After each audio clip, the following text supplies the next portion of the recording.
ফেসবুকের লোগোটা দেখছো এভাবে মাথা নিচে, যারা শুধু ফেসবুক এখন পড়বা তোমাদের মাথার নিচে থাকবে, কখনো উপরে উঠবে না। এর জন্য ফেসবুকে পারা যাবে না, তোমাকে বই পড়তে হবে। আমি আর কথা বাড়াবো না। আমার মনে আছে আমি 2014 সালে ভারতের মধ্যপ্রদেশ ইন্দোরে, মধ্যপ্রদেশের রাজধানী ইন্দোরে গিয়েছিলাম একটা সাউথ এশিয়ান ডিবেট কম্পিটিশন অংশগ্রহণ করার জন্য। আসার পথে একটি মুম্বাইতে আমাদের ট্রানজিট ছিল, মুম্বাইতে একটা চিড়িয়াখানা দেখতে পেলাম, ডারউইন চিড়িয়াখানা। সে চিড়িয়াখানার মধ্যে দেখাচ্ছে কিভাবে পাথর দিয়ে কিভাবে বানর ধরা হয়, সেই প্রক্রিয়া দেখাচ্ছে। দেখলাম একটা খাঁচার মধ্যে একটা ছোট ছিদ্র রাখা হয়েছে, ভিতরে কিছু বাদাম রাখা হয়েছে।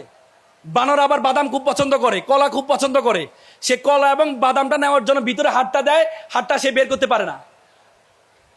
কারণ কি, তার হাতে বাদামটা নেওয়ার কারণে হাতটা বড় হয়ে যায়। সে চাইলে এখান থেকে বের হতে পারে কিভাবে, বাদামটা ছেড়ে দিলে, কিন্তু সে বাদামের লালসা ছাড়ে না। তোমাদের জীবনে অনেক বাদাম আছে। আড্ডা is the one kinds of বাদাম, Facebook is the one kinds of বাদাম, gaming is the one kinds of বাদাম। বাদামের লালসা যদি তোমরা না ছাড়তে পারো, তাহলে তোমরা বানরের মতো খাঁচার মধ্যে বন্দী হয়ে যাবা। এপিজে আবুল কালাম বলেছে, প্রজাপতির পিছনে ঘুরিও না, ফুলের চাষ করো, প্রজাপতি তোমার পিছনে ঘুরবে। তো সুতরাং সে ফুলের চাষ করো।